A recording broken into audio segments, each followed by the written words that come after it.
La Sardegna da lunedì in zona bianca si prepara ad accogliere i turisti in sicurezza.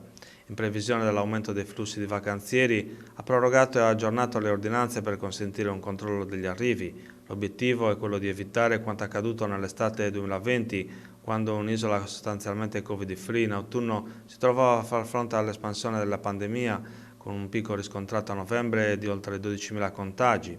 Ieri in tarda serata il Presidente della Regione Christian Solinas ha firmato 2 ordinanze che aggiornano e prorogano fino al 15 giugno le misure adottate nei mesi scorsi per controllare gli arrivi in Sardegna.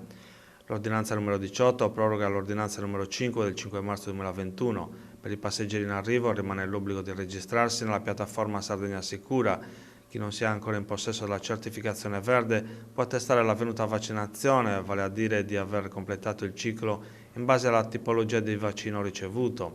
Questa certificazione ha validità di 9 mesi dalla somministrazione della seconda dose, oppure che sono trascorsi 15 giorni dalla somministrazione della prima dose.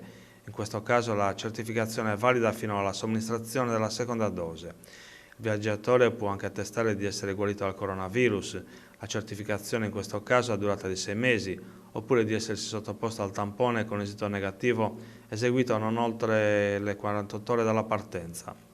L'ordinanza numero 19, che proroga fino al 15 giugno la numero 9 del 17 marzo, invece si occupa dei proprietari di seconde case non residenti in Sardegna. Viene confermata la cessazione dell'efficacia della norma che disponeva che l'accesso era consentito solo in presenza di comprovate esigenze lavorative o di situazioni di necessità o di indefferibilità documentata, ovvero per motivi di salute.